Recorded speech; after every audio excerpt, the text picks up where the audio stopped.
अजमल कसाब का पता इंडिया को इन्होंने दिया, इन्होंने इंडिया को पता बताया। मैं इल्जाम नहीं लगा रहा।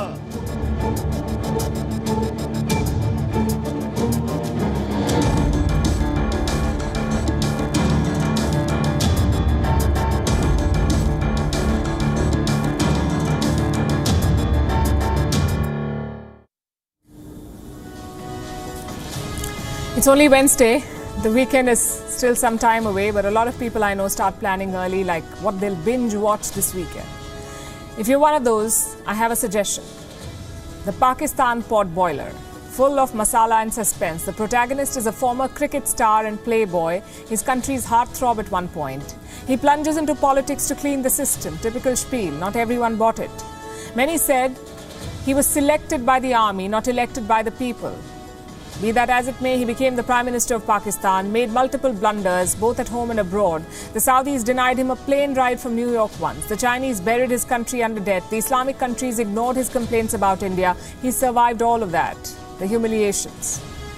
But now his own party leaders and allies are leaving him, and the army is not coming to his aid.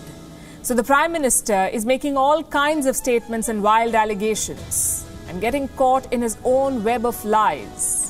Will he survive? We might have the answer before the weekend. On Gravitas tonight, we'll bring you the Pakistan Game of Thrones. अगर मैं government से बाहर निकल गया, मैं आपके लिए ज्यादा खतरनाक हूं। मैं वो इंसान हूं जो सारी दुनिया फिर चुका है। मैं वो पाकिस्तानी हूं जो दुनिया का क्रिकेट की दुनिया का सुपरस्टार रह चुका है। जुआ नंबर 1 शहबाज शरीफ, उसने अपनी अचकन सलवा ली थी। मरियम बीबी, जिसने जिंदगी में 1 घंटे का काम नहीं किया। शादियों में जाना मुश्किल हो जाएगा, आपके बच्चों से लोग शादियां नहीं करेंगे। तुम्हारा नाम तो मैं चेरी ब्लॉसम रख देता हूं, वो जो polish.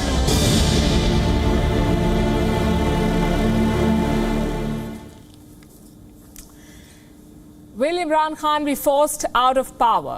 The countdown is on. He was going to address the nation today. There was intense speculation that he would resign. Well, that did not happen. He postponed the address or cancelled it. Now, all kinds of theories are doing the rounds on why he did it and what he's going to do next. But no one can deny the fact that he is in trouble. Murphy's Law. Everything that can go wrong is going wrong for Imran Khan. Dozens of lawmakers have defected and allies are leaving. The debate on the no-confidence motion is tomorrow. Can Imran Khan survive it? Very unlikely. Yesterday, he suffered another big setback. 2 of his ministers quit. They were from a party called the MQMP, the Muttahida Qawmi Movement Pakistan. It's an ally of Imran Khan's PTI, his party, PTI.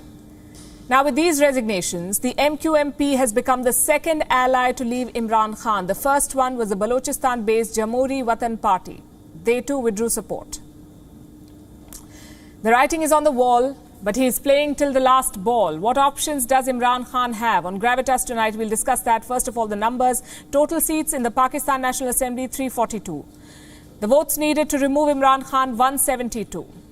The votes for the opposition, 177. At least that's what they claim. Here's a breakdown. 161 votes of the opposition parties combined, which includes the Pakistan Muslim League Nawaz, PMLN, and the Pakistan People's Party, the PPP. And they now have support from 16 more lawmakers. Who are these 16? Some are allies who left the coalition government and some independents. That makes it 177 for the opposition. More than enough to topple the Prime Minister if the numbers hold on voting day. As of today, indications are that these numbers could grow. We cannot say by how much. 12 to 24 lawmakers are said to have defected from Imran Khan's party. Like I said yesterday, he's on very thin ice. The opposition is building pressure. They've hit the streets. They're holding rallies to build momentum. Nawaz Sharif's party held one yesterday. His brother Shehbaz Sharif addressed these crowds. Shehbaz Sharif, remember, is the front runner to replace Imran Khan. Listen to what he said about the no-confidence vote. तो फिर इमरान न्याजी की नाअहली, ये corruption और बदतरीन बदध्यानगी का नतीजा है। पौने 4 साल इस गरीब कौम ने बर्दाश्त किया और फिर पार्लियामान में हमने फैसला किया कि 22 करोड़ आवाम की जो ख्वाहिशात हैं उनका मुतालबा है। हमने ये वोट ऑफ नो कॉन्फिडेंस या अदम एतमाद की तहरीक 8 मार्च को दाखिल की। The challenge for Captain Khan is clear. He needs to bring back the defectors, he needs to bring back the allies, and he'll have to do both if he is to survive. But his own missteps are making the task difficult. Remember, he said that there's a foreign hand behind this conspiracy to oust him. That claim is becoming a liability. A few days ago, Imran Khan addressed a rally. He waved a piece of paper, the one that you can see in the shots there, a piece of paper in front of the crowds. He said that this was proof of external meddling, a foreign hand. And it was a serious charge being made by none other than the Prime Minister of Pakistan. But then he did not share this proof. He did not make this document public. No one else has seen it. Everyone wants to.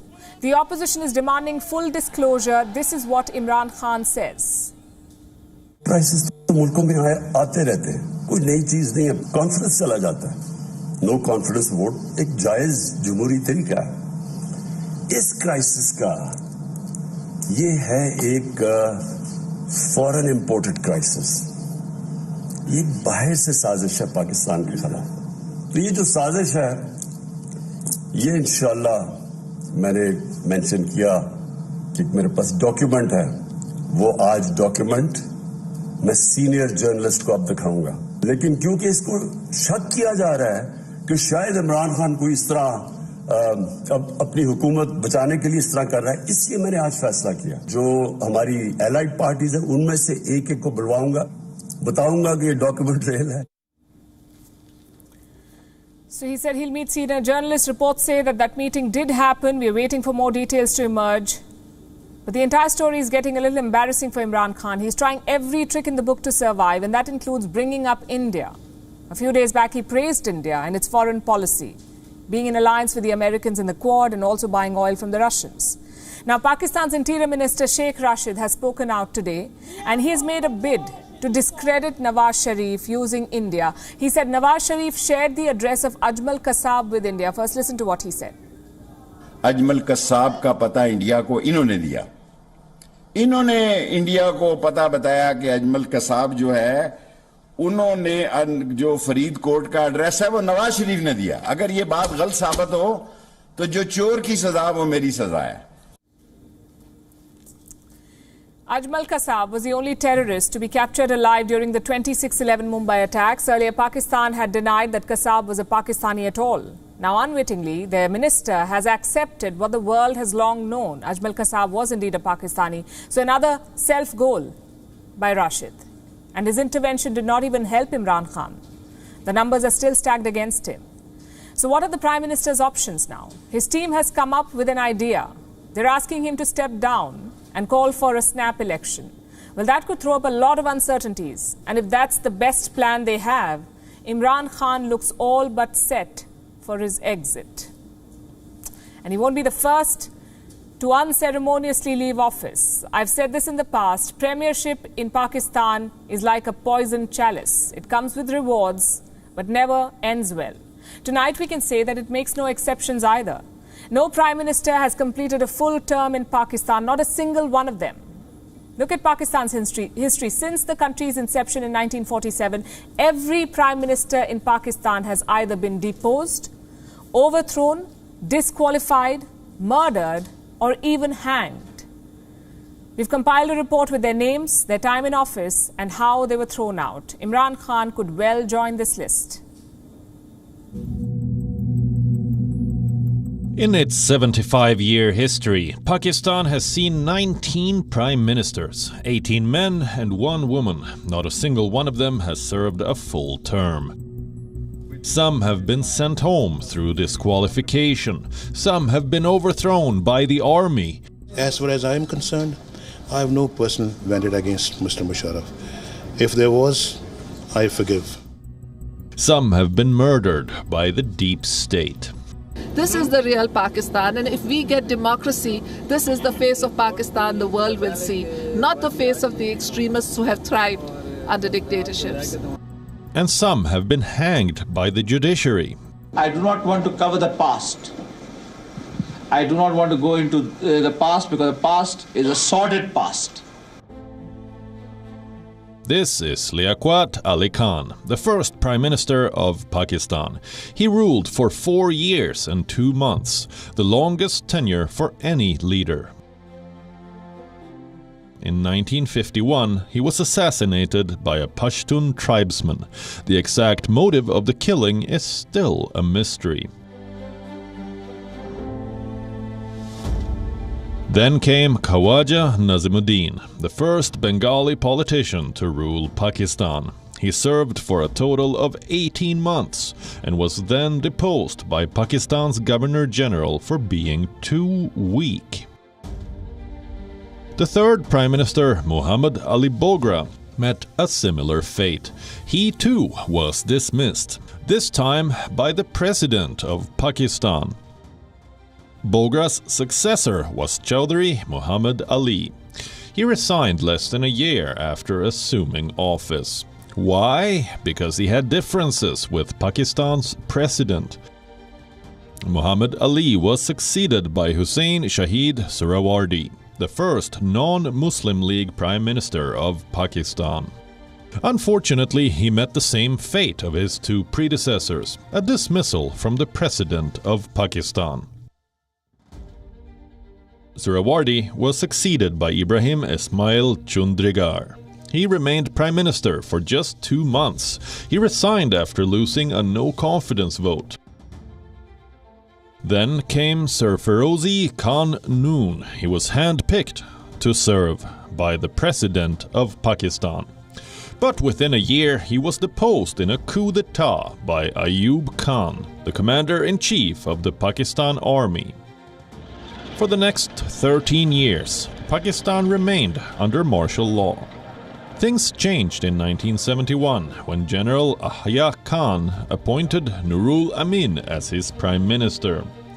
But he served for only 13 days. His term was cut short due to Pakistan's loss in the 1971 war and the subsequent resignation of General Yahya Khan. In 1973, Pakistan adopted a new constitution. It became a parliamentary democracy. Zulfikar Ali Bhutto was named the Prime Minister. 4 years later, Bhutto was deposed in another coup by General Zia-ul Haq. For the next 8 years, the Prime Minister's post lay vacant. It was filled only in 1985 through elections, which saw Muhammad Khan Junejo become the PM. In 1988, Junejo was dismissed for interfering in the military's affairs. The same year, Pakistan got its first female prime minister, Benazir Bhutto. Her government lasted for only 20 months. It was dismissed by Pakistan's president. Bhutto was succeeded by Nawaz Sharif, but another 2.5 years later, the Sharif government was also dismissed by Pakistan's judiciary. From 1993 onwards, the Prime Minister's chair kept switching between Benazir Bhutto and Nawaz Sharif. In 1999, General Pervez Musharraf put an end to this cycle. He deposed Nawaz Sharif and imposed martial law in Pakistan. Between 2002 and 2017, Pakistan saw the rule of 6 prime ministers. None of them completed a full term. They either resigned, got disqualified, or were suspended. In August 2017, Shahid Khaqan Abbasi was named the Prime Minister. His term lasted for just 303 days. It ended with the election of Imran Khan to power in 2018. 4 years on, Imran Khan too appears to have run out of time. And by next year, all this drama in Pakistan makes you forget there is a war that's on in Europe. This is day 35 of Russia's invasion. After all the airstrikes, all the destruction, there's finally some hope. More talks were held on Tuesday. Officials from Ukraine and Russia met in Turkey. The Ukrainian side came with concessions. Number one, neutrality. Ukraine promised to abandon its NATO bid. They will not go after the membership after all. Number two, non-nuclear status. Ukraine will never try to build a nuclear bomb, they said. Number 3, no military designs over Crimea. In other words, acceptance of the 2014 annexation of Russia. And number 4, a future discussion on the status of Donbass. So 4 major concessions. Were they enough though? Frankly, it's too early to say, but both sides were upbeat after the talks. Listen to their assessments. Yes, we can call the signals we hear from the negotiating platform positive. But these signals do not drown out the blows of Russian shells. Of course, we see all the risks. In order to increase mutual trust and create the necessary conditions for further negotiations and achieving the ultimate goal of agreeing and signing the above-mentioned treaty, made a decision to radically, by a large margin, reduce military activity in the Kiev and Chernihiv directions. Important signals from both sides here. Ukraine says that talks were positive. Russia says they're scaling down operations in the north. Fine statements. But do they trust each other? So far, there are no signs of a climb down by Russia. In fact, the city of Chernihiv was bombed overnight. Libraries and shopping malls were hit. And these attacks trigger a trust deficit, if there wasn't already one. This trust deficit could derail the talks. And you can't blame Ukraine for that. They're on the back foot here. They are the ones making concessions. So naturally, they're suspicious of Russia's intentions. Which brings us to Ukraine's demand. What do they want from these talks? They want security guarantees. Ukraine wants world powers to guarantee its safety. Make sure that something like this never happens to them again. But here's a question. Who can give this guarantee? The US, Europe, Israel, Turkey, all these countries are candidates. But not all of them trust Russia. The US, for instance, they feel Vladimir Putin is not even looking for peace. And what I have not seen anything that suggests that this is moving forward in an effective way, because Russia, at least we've not seen signs of real seriousness. But if Ukraine concludes that there is, that's good, and we support that. So the offers are on the table, what Ukraine wants and what Ukraine is willing to give up. Now the ball is in Vladimir Putin's court. What will he decide? 2 things will determine Vladimir Putin's response. Number 1, the future of Donbass, and number 2, Western sanctions. We'll talk about Donbass first. Putin justified this whole invasion using Donbass, remember. First, he recognized the 2 breakaway republics, Donetsk and Luhansk. And then he talked about liberating Donbass. So clearly, eastern Ukraine is Putin's prize. And what is Zelensky's plan for eastern Ukraine? A pre-war status quo. Sort of like a Minsk III. Now, this proposal is a risky one for Putin. And this map should tell you why. All of Russia's gains have been made in the east. The land bridge from Crimea to Donbass is nearly complete. Will Putin simply abandon these territories? Chances are he won't. Will he hand them over to the rebel republics? Well, this is where things get even more interesting. Donetsk and Luhansk are not interested in independence. Turns out they want to join Russia. At this moment, we follow the line that Donetsk People's Republic is recognized as an independent sovereign state. As for joining the Russian Federation, as for the wish and aspiration, they have been clearly stated since 2014, the desire to be part of Russia. Well, is this even possible? Both regions are considering referendum, sort of like a public stamp of approval for joining Russia. Remember, the same thing was done in Crimea back in 2014, a sham referendum, but this time Putin has more options. A, he can carve out an eastern Ukraine, like a buffer state, or B, he can outright annex them. And both moves would violate international law, which means more sanctions will follow. And that is point number 2. Putin needs those Western sanctions lifted. He needs to rejoin the global economy. The problem is Ukraine cannot offer that. They cannot guarantee the lifting of sanctions. Only the US and its allies can, because they're the ones who put these sanctions in the first place. And this could be a big challenge for Volodymyr Zelensky. He must sell any peace deal to 2 groups. One, his own people, because they have fought fearlessly, they've sacrificed so much. Will they accept these humiliating concessions? And 2, the West. And that's where the problem lies. Joe Biden doesn't mind if this war goes on. His soldiers are safe after all. Yet Russia is suffering losses every day. That works for the US. These next couple of days could be crucial in the talks. It's all about making tough choices. For Putin, does he continue this high-cost war or does he strike a favorable deal with Ukraine? For Zelensky, does he make more concessions or is this as far as he will go? Perhaps a direct sit-down between Putin and Zelensky will do the trick. We'll track that, of course, for you. And talking about deal-making, there's a flurry of exchanges happening in the Indian Ocean, some publicly, some not so much. Making these deals are two traditional partners, India and Sri Lanka. Now, this relationship has been problematic, but it has always endured. Civil war, natural disasters, domestic politics, the India-Lanka relationship has survived all of it. But can it survive China? You cannot ignore the Chinese equation in Colombo. They make up 10% of Sri Lanka's foreign debt. They have invested $15 billion there. They're running ports. They're making highways, all kinds of infrastructure. But this Chinese money has pushed Sri Lanka into debt. Simply put, they're running out of money. So what does Colombo do? Turn to India. In 1 month, Sri Lanka and India have signed 3 defense pacts. 2 of them were kept secret. 1 was signed publicly. We'll discuss the secret ones first. How were they exposed? Thanks to a clarification by the Lankan government. Opposition lawmakers got wind of the 2 deals, so they went on the offensive. They said that Sri Lanka was sacrificing its national security. Well, that's when the clarification came from the government, and this clarification revealed 2 deals signed by Colombo and New Delhi. What are these deals about? What do they cover? Number 1, a floating deck, and number 2, a Dornier reconnaissance aircraft. India will transfer both assets to Sri Lanka, plus an Indian team will train Lankan pilots. Colombo says neither deal affects national security. In fact, it helps them save money.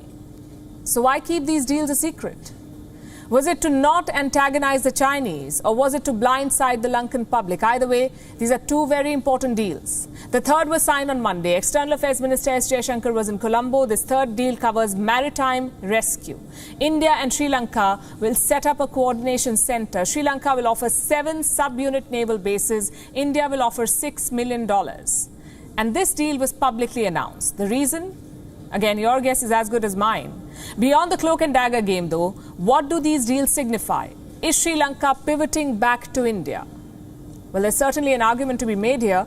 Let me list out the recent developments. Financial assistance worth $2.4 billion. Agreement on the Trincomalee oil tank farm. 3 power projects in the north, one of which was initially promised to the Chinese, and now these 3 maritime agreements. Remember, all of this happened in 2022, so within 3 months. Does this count as a pivot? In any other case, it would, but not here. Because Sri Lanka continues to seek help from China too. Reports say Beijing is considering another financial package, a loan of $1 billion to Sri Lanka and a line of credit worth $1.5 billion. Plus, they're pushing for a free trade agreement. Basically, bind the Lankan and Chinese markets together. What does that say about Sri Lanka's policy? Are they playing both sides? Well, it's certainly possible. Sri Lanka desperately needs financial assistance. They're also aware about the India-China rivalry. So why not get the best of both worlds? Nepal has been doing it for years, after all, and now so is Sri Lanka, it seems. The question is, how should India respond? Unlike China, India has constraints. Number 1, financial. China's checkbook, remember, is far bigger than India's. So outspending China is not an option for India. Number 2, the future of Sri Lankan Tamils, that remains a problem. India has consistently called for a just reconciliation process. On Monday, Minister Jaishankar repeated that call. China, on the other hand, does not care. Human rights, minority rights, not really Beijing's concern. And this limits India's ability to deal with the Rajapaksas because the Rajapaksas are staunch Sinhalese nationalists. They led the civil war against the Tamils. Having said that, India must not step back. It must use out-of-the-box thinking. Let me give you an example. Let me show you a tweet by a Lankan journalist. He reported that surgeries at a hospital were suspended due to shortages. Guess who replied to this tweet? India's External Affairs Minister S. Jaishankar, and I'm going to read out Jaishankar's reply to you. This is what he said. Disturbed to see this news, I'm asking the High Commissioner to contact and discuss how India can help.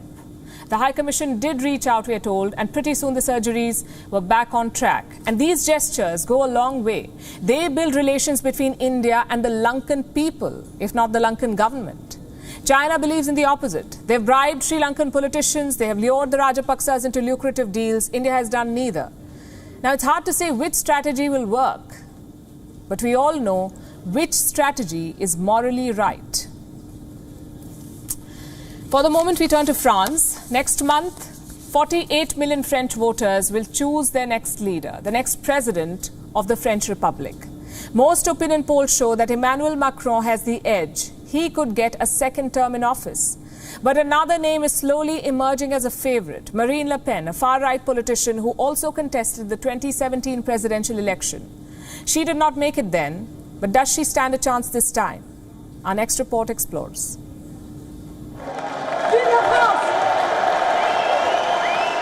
Meet Marine Le Pen, also known as MLP, a lawyer, a politician, and a leading candidate in the French presidential race.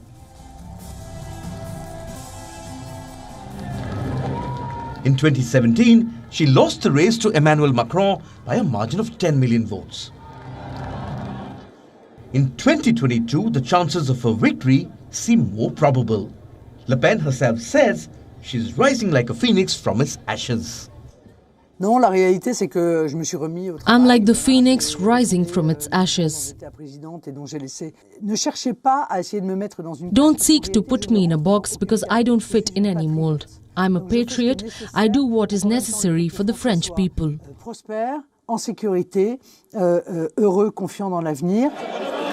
For most of her life, Marine Le Pen lived under the shadow of her father, Jean-Marie Le Pen, the founder of the far-right National Front, and a notorious figure in French politics, known for his racist and anti-Semitic views.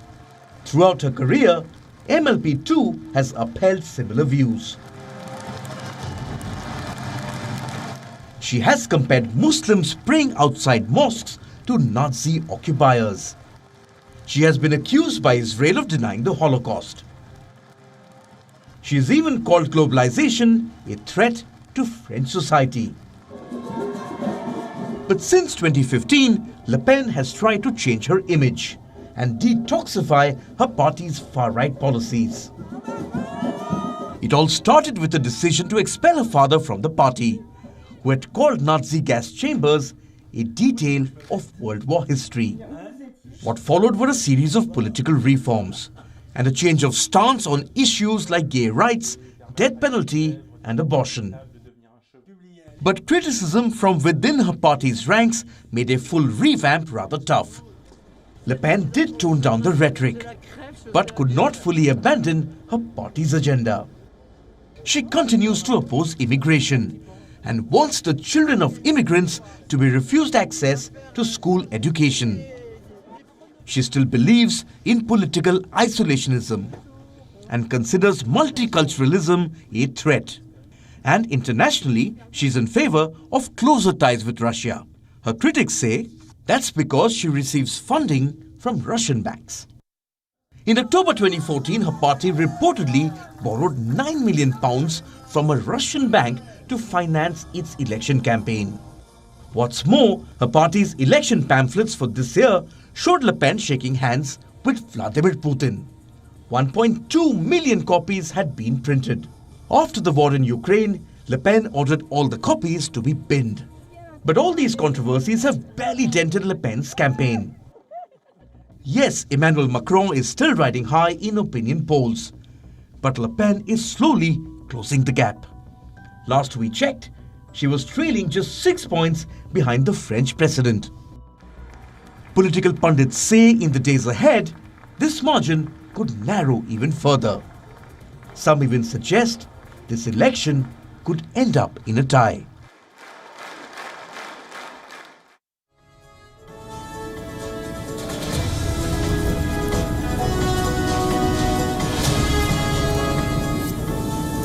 And here's a reminder, for the next 1 month, we will continue to bring you such stories on the French presidential race, detailed reports on the candidates, their promises, the opinion polls, the political trends, the controversies, the most comprehensive coverage of the French election, right here on WION.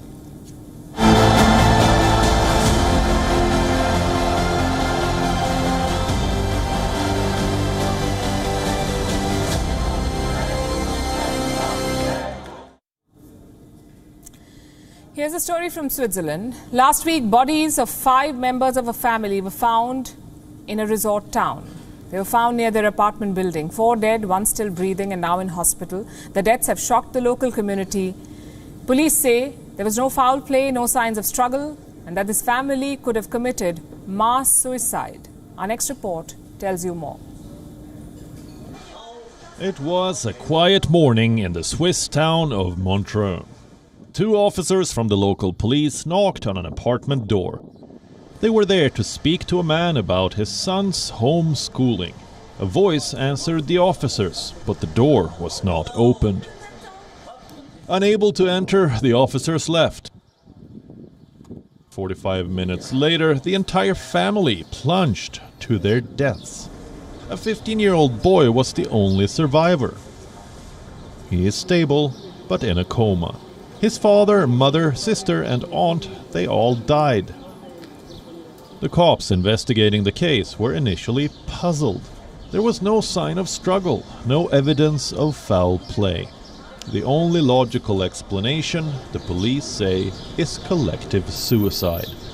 At no time when the events took place did the neighbors nor the police officers who were still in the building, and even less the passers-by who were in the street, at the moment when the people fell, hear the slightest cry.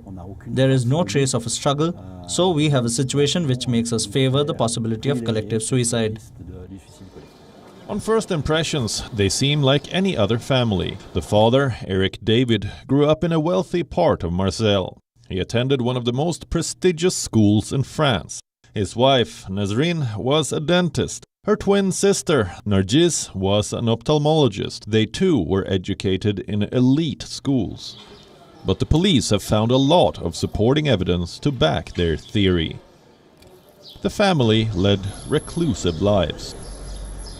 They remained withdrawn from society. When the pandemic began, they got interested in conspiracy and survivalist theories. They amassed a massive stockpile of food. It covered much of the living space of their apartment.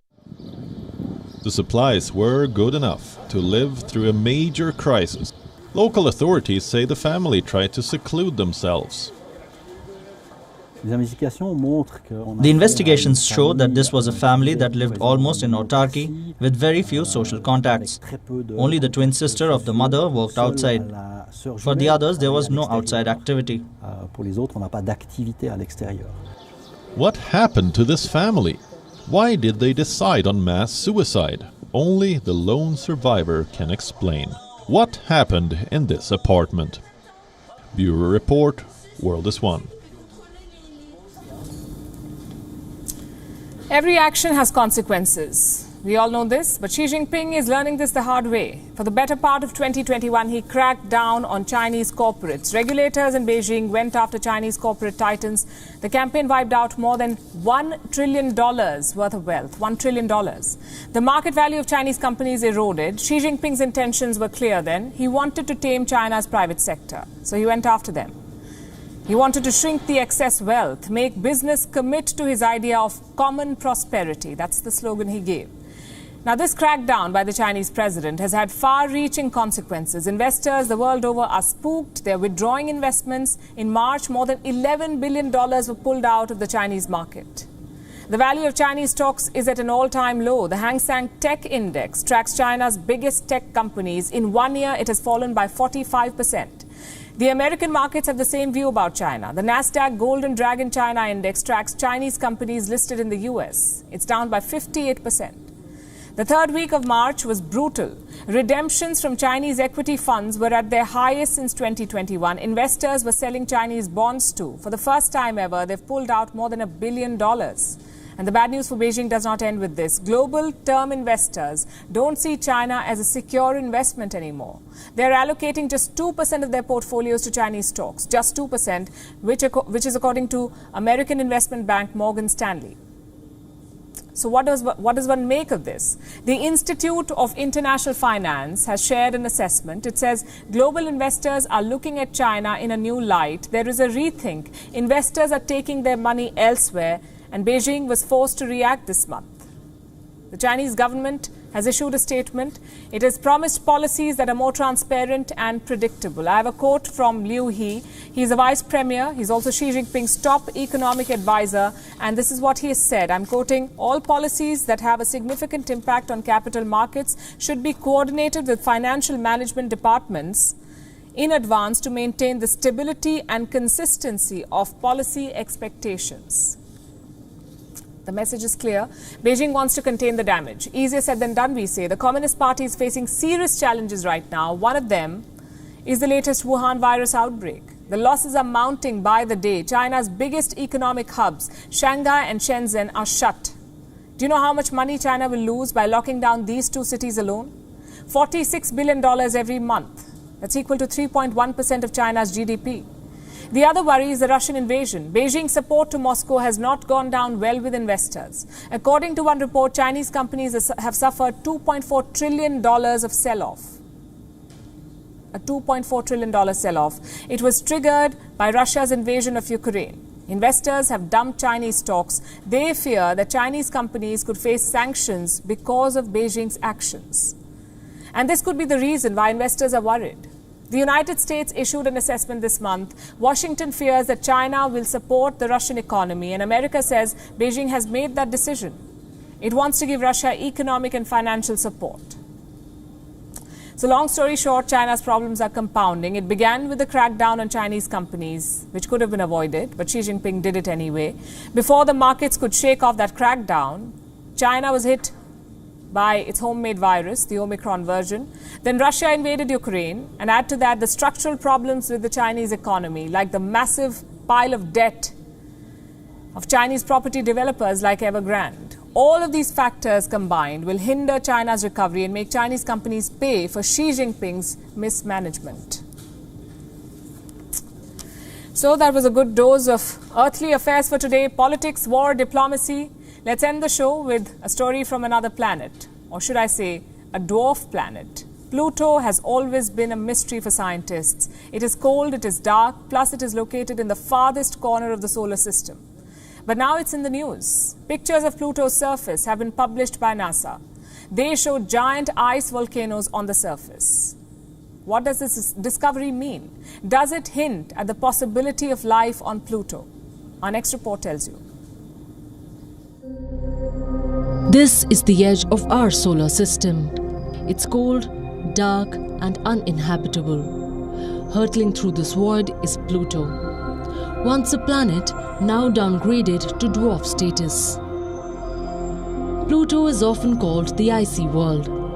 Its surface dotted by mountains, valleys and, according to new pictures, giant ice volcanoes. These images are the best we have. They were captured by NASA's New Horizons mission. Guess when? Way back in 2015. After 7 years, scientists finally got a peek. What they saw astounded them. Around 10 ice volcanoes were spotted on Pluto's surface, each around 7 kilometers tall. Nothing like this exists anywhere in the entire solar system. Our volcanoes are hot and smoldering. They are made up of gas and molten rocks, but not the ones on Pluto. The ice volcanoes were made by frozen liquids like ammonia and water. When did these ice giants appear? Scientists believe they emerged in episodes. The youngest volcano seems to be 100 to 200 million years old. Not exactly calendar friendly, but consider this. Pluto itself was formed 4.5 billion years ago. In that context, the volcanoes are young. Now this raises many questions. 1. How is icy Pluto keeping a volcano brewing? The planet's average temperature is minus 232 degrees Celsius, too low for a volcanic activity. Unless our assumptions are wrong. Perhaps Pluto's core is warmer than we think. Question number 2. We said the ice volcanoes were formed by frozen liquids. Does that mean Pluto once had oceans? What if those oceans are still flowing beneath the surface? Again, it's a possibility. These questions have excited scientists. They know where this path leads. Volcanoes mean warmth. Oceans mean water. Put together, there's a real possibility that Pluto once had warm water. Perhaps it still does. And where there's warm water, there is always a chance of life. This discovery changes everything we know about Pluto. It was always the renegade planet, cold and dark, skirting around the edges of the solar system, too small compared to its neighbors. But who knows, maybe that tiny Pluto holds the key to interplanetary life. Bureau Report, WION World is One.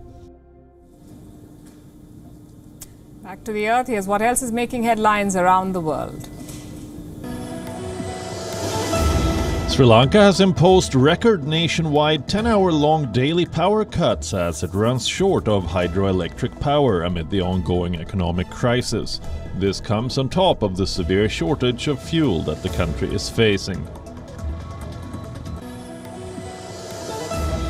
Prime Minister Naftali Bennett has warned of a wave of terrorism after 5 people were killed in a Palestinian shooting rampage in central Israel. Ukraine has said that Russian forces struck a Red Cross facility in the besieged southern Ukraine port city of Mariupol as officials warn of a humanitarian disaster. The United Nations has said more than 4 million Ukrainians have fled the country since the February 24th invasion, with more than 2.3 million having headed west into Poland.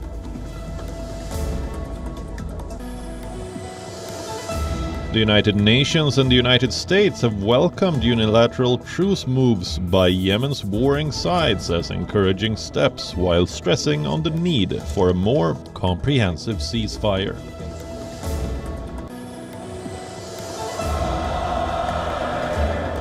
Thousands of people, including celebrities, attended a star-studded state memorial service to pay tribute to the late Australian cricket great Shane Warne. The United States has allowed 4th booster shots for people aged 50 years and above, aiming to boost the country's immunization against the COVID virus. The FDA said eligible people can avail 4th dose 4 months after their previous booster. Heavy rains lashed the Australian east coast, leading to floods that have submerged entire cities for a second time in weeks. Cristiano Ronaldo will play a 5th FIFA World Cup after Portugal beat North Macedonia 2-0. Manchester United's Bruno Fernandes scored both goals in the playoff final. Poland also booked their berth at Qatar 2022 with a 2-0 victory over Sweden. Reigning World Player of the Year Robert Lewandowski was among the scorers. Senegal broke Egypt's hearts again as a penalty shootout victory sealed their place at the World Cup. The two-legged tie went to penalties after the scores were level on aggregate. Mohamed Salah missed his spot kick, which allowed his Liverpool teammate Sadio Mane to score the winning penalty. With that, it's a wrap. We're leaving you with Gravitas Images. Thanks very much for watching.